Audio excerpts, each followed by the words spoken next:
Welcome to Rainy Day Rabbit Holes, a uniquely Pacific Northwest podcast. I'm Shay. And I'm Jody. And on each episode, we take you on a journey through the weird, wacky, and wonderful stories of Pacific Northwest history. So throw on your North Face jacket, strap on your Tevas, pour yourself a Northwest brewed beer. The hops probably came from Yakima. I was going to say Tri-Cities in the way you like to, but The dry shitties. yes. And let's fall down the rabbit hole.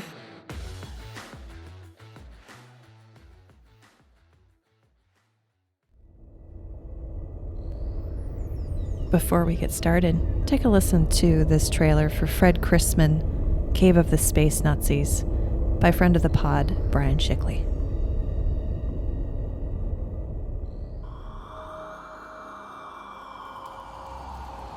I am meeting with a man who is by no stretch of the imagination shy about his claims.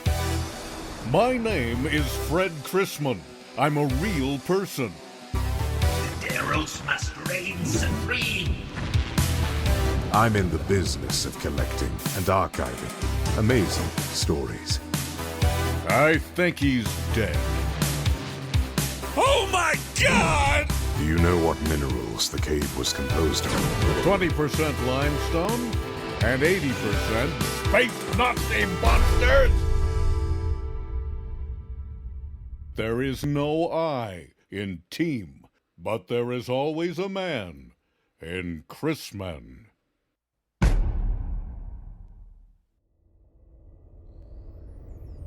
Today, we are going to take you deep into the shadowy corners, deeper, longer, harder. We're going deep. Into the shadowy corners of Pacific Northwest history, where conspiracy theories, perplexing stories, and hidden truths lie. We are going to journey into the perplexing life of Fred Crisman, a man whose very existence seems to be woven into the fabric of some of the 20th century's most enigmatic events. From UFO sightings to covert government operations, Fred Crisman is a name that whispers of dark conspiracies and strange tales. Prepare to step into a world where nothing is quite as it seems. Ooh, I'm excited.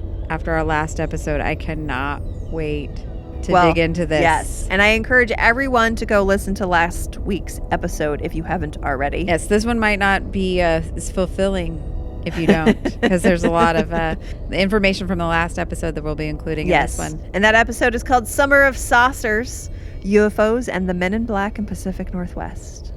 In the Pacific Northwest. I don't know, something like that. We haven't decided on it yet. It'll give you a good primer of events up until now. But even if you haven't listened to it, this story can definitely stand on its own, like a solo sock underneath a teenage boy's bed. Oh, gross. Ouch. Fred Crisman was originally from Vail, Oregon, but eventually made his way to Tacoma. So this is another story about Tacoma. So he made it. I don't know. He arrived. So let's talk a little bit about our buddy Fred and his yes. many careers. Some people are like that. It's like, how do you have that in one lifetime? I don't know. And on smoking like 3 packs a day. Who knows? Anyway. Some people are meant for that. So Fred Crisman was in the Army. He was a pilot. And then once he was done with the Army, he served as a veterans advocate. Then he ran for coroner. And also on the same page of newspapers.com was an article for Pozo for Piles, a suppository for your piles, which I think is hemorrhoids. Is that what piles are? Piles. That sounds right. Are piles hemorrhoids? Anyways, it was a great advertisement for, if you're feeling itchy and painful in your butthole. When you first told me that, say it again. Pozo for Piles. I thought it was like an election thing. Like, please vote for Piles. For Pozo for Piles is is advocating for supporting. Yeah. Anyway, Turns out no. According to grand jury testimony, and we will get to why he was testifying in front of a grand jury, like way down in this story. He worked for Boeing as a personnel representative. Then, as is that HR? Like, what's a I don't know. personnel I don't know. representative? And then as a high school teacher and principal, and then he wrote federal educational programs. Then he worked for an ad agency writing political speeches and ad campaigns. And then eventually he had a incredibly right-wing talk show on a radio station, KAYE in Tacoma. That doesn't sound crazy, right? No, not at all. That's like an average dude in Tacoma. Average dude. Well, clench your butthole Oh, it's clinched. because it gets insane from here. Whew. There were claims that Fred Crisman was part of a top secret department of the CIA that specialized in disruption. Also, Why would the CIA have a disruption? I don't know. Okay, I'm go not ahead. part of the CIA. Also, Well, I mean, are you not part of a conspiracy theory? apparently not. Also, he was a bishop of the Universal Life Church. And no, it gets weirder. Fred was a big fan of the pulp magazine called Amazing Stories. This is what we talked about in last week's episode. The editor, Ray Palmer, had published several stories written to him by a man named Richard Sharp Shaver, who claimed to have discovered an ancient language and also to have discovered a race of sadistic, weird, robot-like creatures that lived at the center of the earth. And then also he was abducted and kept prisoner by them for years, and there were ray guns and spaceships. And Fred Crisman was a fan of these stories, and he wrote into Amazing Stories magazine after reading these and claimed to have battled these creatures himself. So he was like, no, you didn't see them first. I saw them first. He's leveling up. Yes, he's leveling up. He's definitely doing a one-up. But we aren't done. He hasn't max leveled yet. In 1947, he played a pivotal role in the Maury Island incident. Want to know more about that? Well, you need to go listen to our last episode. We're not going to talk about it here. No, but it's fascinating and you want to. Yes, exactly. I highly recommend. So we're going to jump forward to 1966. He was fired from his teaching position at Cascade High School for forming a secret society. Turns out he was just mostly hanging out with some of the high school students and complaining about liberals and communists. Creepy. But apparently he also got drunk and punched another teacher, so he ended up losing his job. He was pulled over for drunk driving, pulled a gun on the officer, but then was let go with a $100 fine. And here's the story that Brian gave me. His report was he was pulled over and he was like, do you know who I am? And they're like, we're very familiar with who you are. And then later on, the police were like, we had no idea who he was. Oh, no. Oh, no, they were just playing it. Okay, explain who Brian Shickley is a Fred Crisman enthusiast, almost biographer. He has been working on a documentary about Fred Crisman, and he actually did a couple of animated shorts about Fred Crisman, which we will link back to in this. So he is kind of like, this is his dude. He knows this dude. So we spent 2.5 hours on the phone talking about Fred Crisman. Right. We referred to him in the last episode. That's why I wanted to make sure we explained who he was in this one. But please go back and listen to that Exactly. one. At one point, he applied to work for the Hanford nuclear reactor, but he was denied. Oh, anybody eager cannot be accepted. So Brian Shickley shared with me a medical report of Fred Crisman from when he was in the military earlier. Oh. And there was a lot of mention of head wounds, combat fatigue, and other things that make me think that there was some, his ocular nerve was exposed due to shrapnel. Like he had a bunch of shrapnel in his head that they had to do surgery on it. And it said in there, ocular nerve exposed. That's fucking bonkers to me. Wow. Yeah, that's deep. That's not. He had a lot of injuries and he had a lot of combat fatigue at the time, which we know would be PTSD today. So he has brain damage. Also, the stories that he tells about being underground with a Darrow and finding his way out and these wounds that he endured. Yeah. Well, this medical report when he was like 19 years old and had all this combat injury, they mentioned those wounds on his shoulder way years before this would have happened. So he already had those scars on his body. Suddenly. Yes. The whole story makes sense. So as an XVA nurse. when Brian, like after 2 hours of our conversation, Brian shared this medical report with me, and I'm looking at it and I'm like, Brian, we can just stop this whole conversation right here because I'm going to say 2 words to you. What do you think those 2 words are? He's crazy. Mental illness. Yeah. Okay. That can explain That's so much nicer of you than me, the nurse. 90% of everything is just mental illness. Absolutely. This guy sounds like traumatic brain injury. Yes, traumatic brain injury. Totally different outlook. The combat fatigue is PTSD that significantly affects your mental health. They did not treat it back in the 1940s. No, not at all. Man up. Yeah, exactly. Rub some dirt on it. Rub some dirt on your balls and keep moving. That'll fix your mental health. Okay, so in 1966, the FBI once again investigated Fred Crisman. So when I'm saying once again, you guys are like, well, we haven't talked about it yet. Well, the FBI investigated during the Maury Island incident after 2 Air Force investigators were killed in a crash when they were investigating the Maury Island incident. So this was technically his second time being investigated by the FBI. This time, Crisman was getting up to no good as a pastor for the Universal Life Church, and he would get ordained anywhere he could so that he could say he was a pastor everywhere. He was allegedly involved with transporting cash, running a diploma mill, and being involved in a record sales scam with another Universal Life pastor, Thomas Edward Beckham. So according to Brian, they made a record and they would just sell the record back and forth to each other and then have inflated record sales. Oh, got it. And apparently this guy, Thomas Edward Beckham, was also a total creep and would like send lingerie to women that worked for him. That kind of as gifts. Yes. See how much I like you? So Fred Crisman apparently also liked to steal the stationery of dead people, which he would use to write angry letters to Tacoma politicians and city leaders. Because this guy was so right-wing that he makes Trump look like a hippie. And so fantastic. Everything How was, did he not become president? Everything you were doing is you're a commie. Yeah. And a socialist. Oh, wow. What year is this? Early 1950s. Wow. I don't agree with you. Oh, you're a communist. Yeah, that was kind of You're a his deal. commie. So this is all weird up until now, but here's where things really get weird. But first, a break.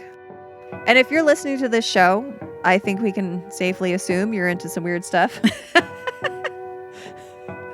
Not perverted stuff. Get your mind out of the gutter. That's right. But I mean, you are listening to the story, aren't you? It's a weird stuff. Weird story. Yeah. Well, look, if you like strange tales, true crime, and the paranormal, and especially if you like your stories all about the Pacific Northwest, then you are going to love PNW Haunts and Homicides. Join Caitlin and Cassie as they get into the creepy tales of the Pacific Northwest. Take a listen. Hey, creepy people! This is PNW Haunts and Homicides. I'm Caitlin. And I'm Cassie. Together, we explore stories of the paranormal and true crime throughout the Pacific Northwest. For each episode, we do a tarot reading to help us gain some insight on the topic as we share the facts of the case and our interpretations. You can find our episodes featuring true stories from infamous cases such as the misdeeds of Boeing, as well as lesser-known true crime cases like the murders in Tunnel 13. As well as our spooky stories from Pike Place and Raven's Manor on Apple Podcasts, Spotify, and anywhere else you'd like to listen. Have a creepy-ass day. You ready for the weird conspiracy stuff? I'm so ready. This is so bonkers. Like, I had no idea this was insane. So next, in 1967, Fred Crisman was investigated by the FBI again for possibly having something to do with the assassination of JFK. Oh, I knew it.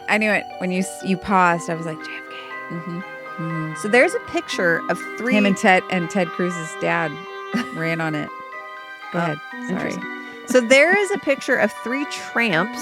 I'm doing quote unquotes because that's what they called them. 3 tramps that was taken in, is it Daley Plaza, something like that, in Dallas. Anyway, and it was believed that one of them was Fred Crisman. And if you look at this, I mean, it's fuzzy, it's black and white. And if you look at a picture of him and you look at that, you'd be like, yeah, probably, maybe, who knows? This wasn't his only link to the assassination. So between 1960 and 1963, I read one source that said he flew to Dallas and New Orleans 84 times, but I haven't been able to corroborate that. And Brian says that's probably made up by somebody who didn't like him. Oh, but he did fly to New Orleans and Nolans and Dallas multiple times when he was working for the ad agency because he was writing political speeches. Okay. 84 times is a lot. That's a lot. So and I don't know if that's a few times might be acceptable to my... But there was a lot. And he also had ties to many people that were implicated in the assassination. So the only person that was actually brought to trial for the assassination of JFK was Clay Shaw. Shaw was the only person brought to trial for this. Well, apparently... Did you hear that? We're getting in too deep. No, did you hear like airplanes? It was like airplanes. We're getting in too deep. They're coming for us. Oh. The men in black are going to show up at the door any moment now. Like, we're in a vault. Like, how did I hear that? Is this room bugged?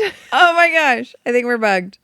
Apparently, the story is that when Shaw was first charged with the murder of JFK, the first person that he called was Fred Crisman after the charge. Oh. So, according to a press release issued by the district attorney who was prosecuting the case, his name was Jim Garrison.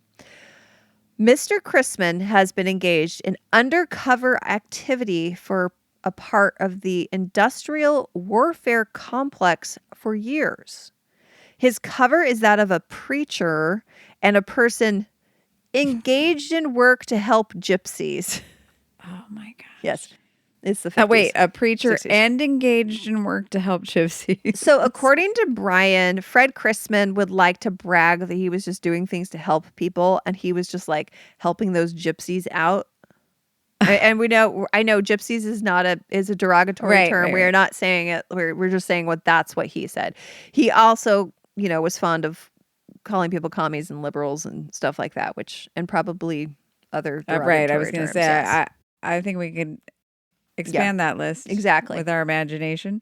To further on this quote, he says, our information indicates that since the early 1960s, he has made many trips to the New Orleans and Dallas areas in connection with his undercover work for that part of the warfare industry, engaged in the manufacture of what is termed, in military language, a hardware, meaning those weapons sold to the U.S. government, which are uniquely large and expensive. Mr. Crisman is a former employee of the Boeing Aircraft Company in the sense that one defendant in the case is a former employee of the Lockheed Aircraft Company in Los Angeles. In intelligence terminology, this ordinarily means that the connection still exists, but that the former employee has moved into an underground operation. Oh. More often than not, a quote-unquote bad record or evidence indicating that he has been quote-unquote fired is prepared for the parent company to increase the disassociation between the two. I have no idea what that means. It's a lot of words. It is a lot of words. That same day, Crisman was arrested by Tacoma police for reckless driving. Same day. So Clay Shaw was later acquitted of the charges, but suspicion has remained around him ever since. As for Crisman's involvement, well, according to testimony given in a letter by the principal of the school that Crisman worked for, he was teaching school on November 2nd, 1963, when President Kennedy was assassinated. This is my favorite part. He also stated that Crisman liked to brag that he was in the Air Force Reserve and would occasionally wear his uniform to school to teach in. He also stated, I found him to be a disruptive influence at the school. I also caught him in a number of falsehoods and found him to be an unsuitable individual to be teaching children.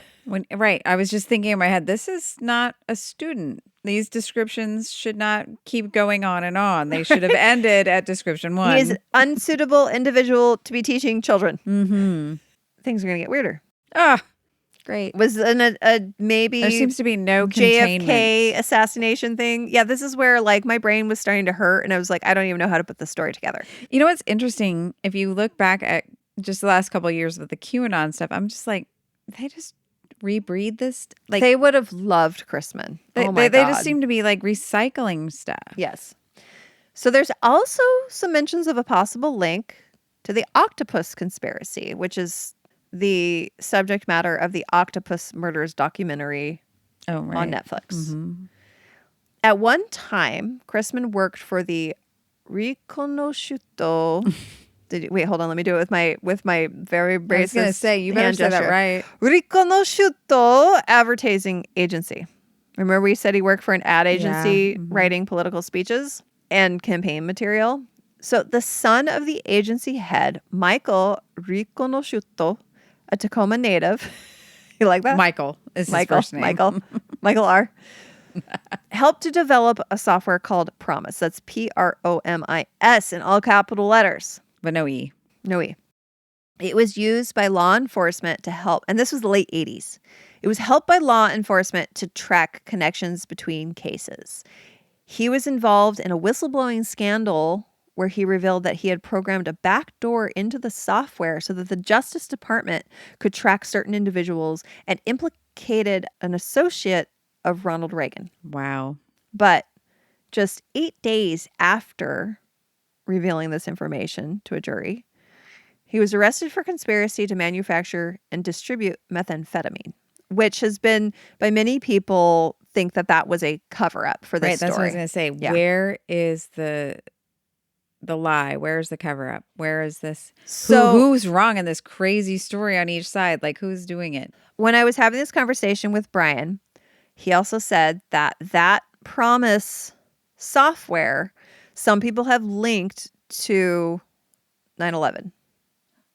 So there's a That's link. years later. There's a link for Fred Crisman and the 9/11 stuff. I mean, that's a tenuous link. Like, Sure. he just worked for this guy one time. Does he have anything to do with it? But it is very weird how he finds himself in these situations Right. and associated with people that are involved in real conspiracy theory. He's like the nefarious conspiracies. Forrest Gump. Yeah. Yeah, like he's on the and bad side of things. In and he one of just the shows up in all podcasts I these random listened to, things. I think it was the one that I learned about the existence of Brian Shickley on, they mentioned Forrest Gump, and it's like he's just like constantly showing up with Right. like presidents and stuff like that. These Now, historically here's the monumental moments. is sure he had some connections to a lot of these things, but there's not a whole lot of evidence that he had any real involvement in any of it. It may have been a combination of coincidence, and then Fred loved to paint himself as a man of mystery. Wow. Let's go on. You know, when people try to define their own story or their own, like how people see them, it usually goes awry. Yeah. In that way, like if you would just be you so that they defined you that way, or be that person you want them to define you as, instead of define, you know what I'm saying? Like, Have you ever stopped to think about how other people define you? I try not to. I try not to, because it freaks me out, because it was like, oh my God, people are probably saying terrible things about me. There's this thing, the 7 rules of life. And She's one of them so is annoying.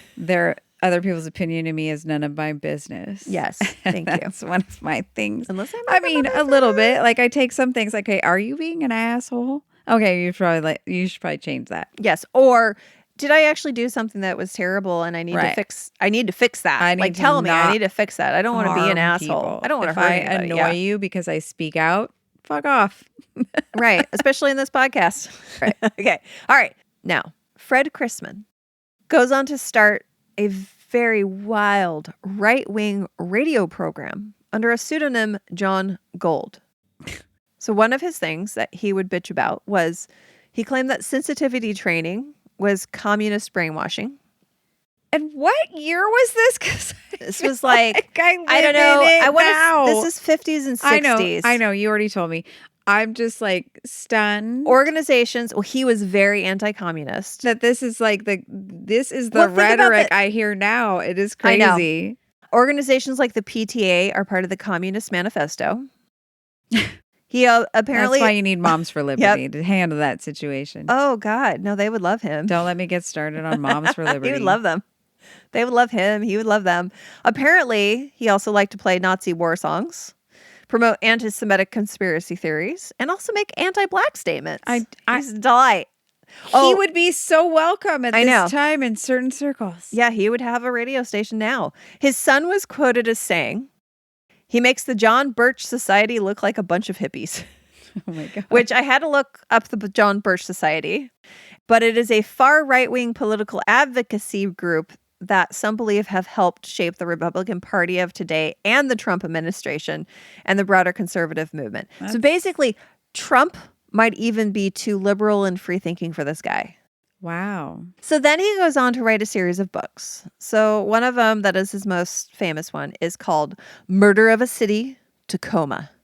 Oh, murder of the whole city. He was really, really opposed to the political environment of the city of Tacoma when he lived there. And he would do everything he could to disrupt it. That would make sense based on what we know. They kind of bucked all those things. Remember, they wouldn't follow the Japanese internment rules. They wouldn't.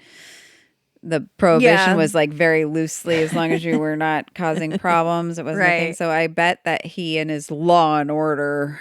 So, I, of course, had to reach out to friend of the pod, Michael Sullivan. Yes. And I was like, so what do you think? So Michael Sullivan, for anybody who doesn't know, he is an actual expert. He is a professor of history, especially Puget Sound history, and specializes in Tacoma history. So he is an actual expert in the history of Tacoma. For decades. Yes. So I trust anything that Michael Sullivan professor says. In the subject. Yes. So first off, I'm sure he probably shook his head and laughed at me when I asked about this. And then this is what he said. "You really do like the nutcases, don't you?" Well, because they're interesting. Nobody wants to listen to the boring, nice fine, people, nice rule followers. Upstanding politicians who made like a nice change in policy to nobody wants to listen to that. Okay.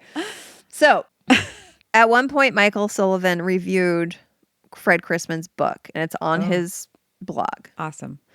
So here's what his review says. "This weird, politically slanted rant about Tacoma in the late 1960s is a window into the chaos and bitterness that led to the 1971 recall of a majority of the city council and the fall of Mayor R.L. Slim Rasmussen. The author, Fred Crisman, was a talk radio personality who manages in the book to tie corruption in Tacoma to everything from communist infiltrators to the Kennedy assassination. The paranoid tone of the writing, shameless personal attacks, and naming of names seems like something out of the mid-50s, but as a historical artifact is much more than just a novelty." Wow. I think that you gave the same review up to this point. I love this. It goes on. Oh, no, more. In 1970, he was appointed to the board of the Tacoma Library and elected as vice president. He also might have been part of the inspiration for the cigarette-smoking man in X-Files. So the creators of X-Files were interested in the Fred Crisman story. So he might have been part of that. For sure. Also, there is a theory that is posited that the Maury Island incident was not UFOs, but it was actually Fred Crisman acting as an agent of the Boeing company to help cover up either the crash of an experimental aircraft or toxic waste dumping in the Puget Sound, which I don't know if people know, but the Duwamish River was horribly... I lived there. I grew up there. Mm-hmm. Horribly. We did not swim in that river. We didn't touch that water. Yeah, it is basically like a toxic waste dump. Mm-hmm. And the Boeing company was responsible for most of that. They tried to make them pay for the cleanup of it, and they could not. I found articles as early as or as recent as September of 2023 about them trying to make Boeing clean up the Duwamish River. It is one of the most highly contaminated waterways on the West Coast. Disgusting. It's the Duwamish River, which dumps into the Puget Sound. Yeah, it's not like it just goes and gets filtered out by nature all the way for miles and miles. So I just want to let you guys know this is one reason why you never see people swimming in 100%. Elliott Bay. Yes.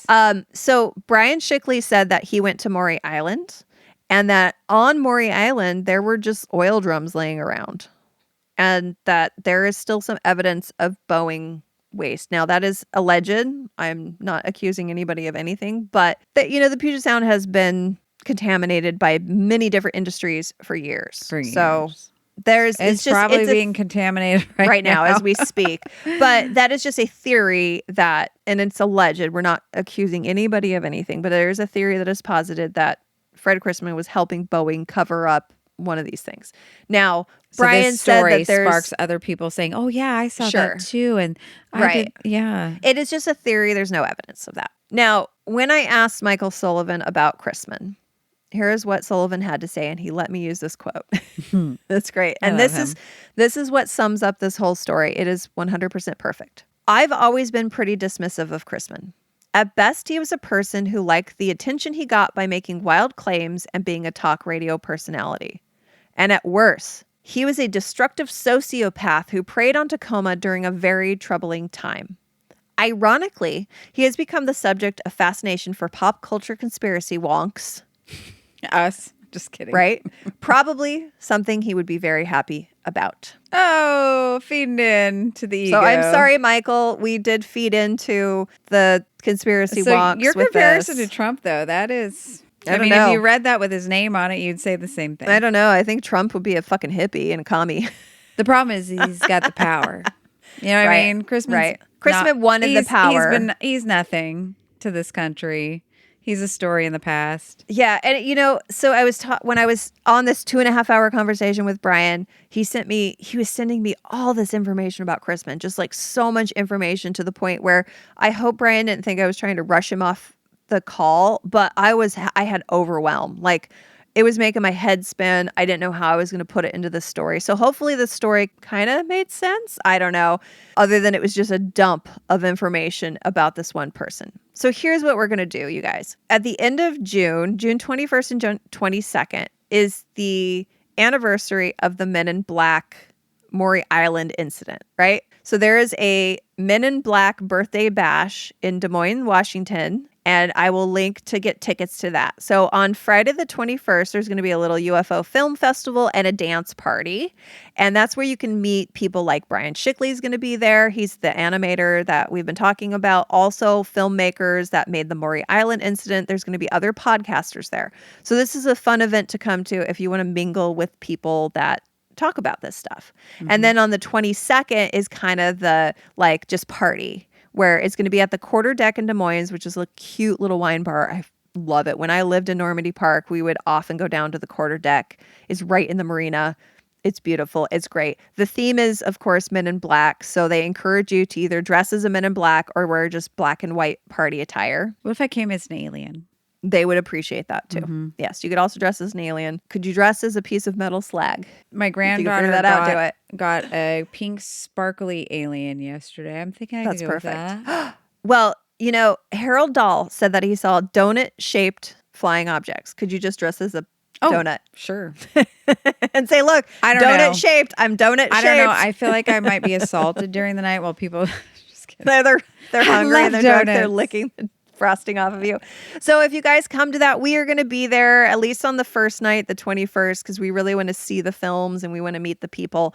I don't know if we'll go to both nights because that's kind of a lot, but we will be there. It'll be a lot of fun. Also, we're going to link to Brian Shickley's short animated film called Fred Crisman, Cave of the Space Nazis. I mean, with a name like that, you have to watch it. It's hilarious. It is so good. And it really does embody this Fred Crisman guy, exactly how he felt about himself, his weird ass stories. Oh, I'm going to watch. It's hilarious. It's bizarre, but this is Fred.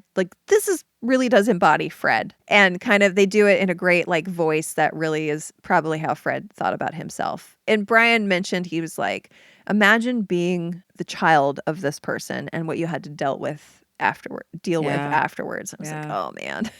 It's enough to just have a dad who's an asshole. Right. To have a dad who is an asshole and also had all this going around him so that everybody wanted to come and talk to you. Man. So anyways, as we draw the curtains on the story of Fred Crisman, I feel like we were left with more questions than answers. For sure. Was he an undercover agent and a key player in covert and controversial operations? Or was he a braggadocious asshole with an overactive imagination and an overinflated sense of self-worth? I'm going with the latter. That's your assessment? That's my assessment. Was he maybe just mentally ill? Also that. The truth about Fred Crisman remains elusive, hidden in classified files, and veiled in layers of speculation. His story is a reminder that history is often a mosaic of truth, lies, and unanswered questions. Yes. So again, thank you so much to Brian Shickley for all of his help on this story. Go to fredcrisman.com and you can watch his animated film. We will link to it in the show notes. We will also link the amazing stories letter that Fred Crisman sent in about the Darrow. There is so much more, and we are going to interview Brian Shickley at some point, and we're going to come back to UFOs in the Pacific Northwest again, because there is more to this story. Wow. I just couldn't get into it now. Right. There was only so much I could do. Well, we've done 2 episodes. I know. This was supposed to be 1 episode, and it turned into a media boy of 13 pages of notes. This is our first multi-episode, isn't it? No, we've done another one. The Singles movie. That bad movie that our husbands like. That's right. But that was different reason. That wasn't just the content. That was our husbands. Right. Anyway, but we'll come back around to this. We're going to talk more about UFOs in the Pacific Northwest. So if you're into that sort of thing, make sure that you're subscribed. Make sure you share it with a friend, and you can find more about this story. And look, guys, don't come at me with I got stuff wrong, because you know what? Most of this is just lore. Right. And myth. And again, you collect all this information, and some of it's competing, and you just try to make the most sense out of it. If you have sources that actually are reliable that you can send me, that if you have first-person sources, that'd be great. But I looked, and I've looked at other people's research, and it is what it is. It is what it is. But hey, it's a good story. This is not about us being 100% accurate and complete. This is about us having a fun explore into history and to inspire your curiosity like ours. So you go do the research on top of ours, and feel free to tell us we're wrong. We don't mind. Yeah, I don't care. I know I'm wrong. Remember, we only do half-assed research. If the people tell us, no, this was whole-assed research. My God, this was whole-assed research. There was a lot of time put into this one. This is so much. I spent so much time sitting in my chair. Should we make categories? Whole-ass research, episodes, half-ass, three-quarter-ass. It's just like a butt cheek and a half. Just for fun episodes where no research was done. No, we did it standing up. There's no butts in the chair. Yes. No ass. No ass research. All right, guys. Well, we will see you next time. And see you down the rabbit hole.